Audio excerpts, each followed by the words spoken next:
Hey you guys, welcome back to my channel. So all things jazzy, I am so glad that you're here. So today I am going to be making this delicious peach cobbler cake. And I'm using a box cake mix, so this is easy, anybody can do it. So we started off with a box of yellow cake mix, and I added in a half a pack of vanilla pudding mix. So a half a pack of that, I didn't do the whole pack. And then I added in some of the juice from the peaches. I almost said pineapples because I was about to do a pineapple cake when I made this, but from the peaches. And then I added in 1 cup of milk, and I had poured too much, so that's why you see me put it down. And also I'm going to add in some extract. I am using cookie nib. You don't have to use cookie nib. You can use vanilla, almond, whatever flavoring that you want. I'm adding in 3 eggs. Now, I would have did 4 eggs. Normally, I do 1 extra one. But y'all, eggs here in Texas is like $10 for a dozen. We just gonna use 3. And it smells so good already. And it's going to work out fine. It's going to be just fine. I added a dash of cinnamon. Now, while I'm making this, my pan is already in the freezer. So I like floured my pan, oiled and floured my pan. And then I put it in the freezer so that it can be cold while I made my cake, so nothing melted. So this mixture is going to be to add some extra flavoring. So I added 3 tablespoons of melted butter, and then I added in 3 to 4 tablespoons of brown sugar and a little dash of cinnamon as well. And so now I have my pan out of the freezer, and I just like sprinkled some of that around so I can have that in portions of my cake. And then now I am going to go ahead and add the peaches. These are canned peaches. By any means, you can definitely go ahead and chop you up some fresh peaches if you want.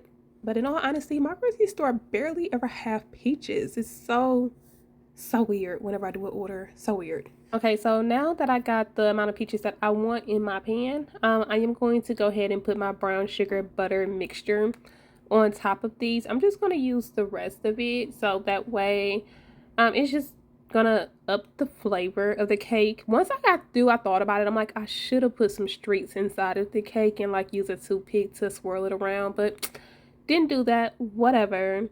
So now I'm just gonna go ahead and pour the cake in on top of this, you guys. Now it is going to fill up to the top, but we have to remember this is a box cake mixture, so it's not going to rise too much as if it would if you were making a bundt cake or a pound cake from scratch. Okay, and this is considered to be a box bundt cake mix or a box bundt cake, not a pound cake.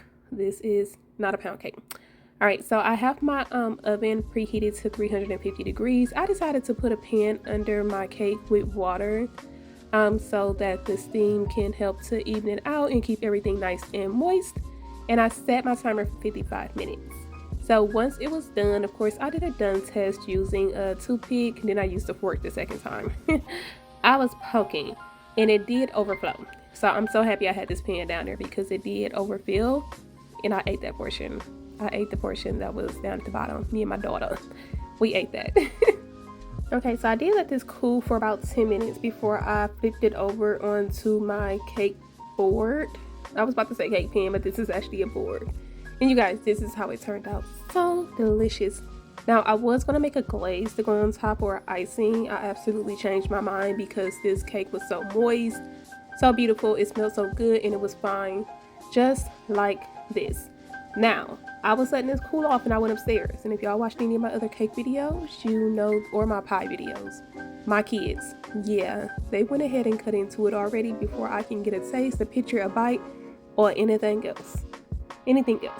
But let me try this in front of y'all, and you guys, it was so good. You definitely need to make this cake. It's definitely better than the last one, or it's up there with it, you guys. Thanks for watching. I'll see you in my next one.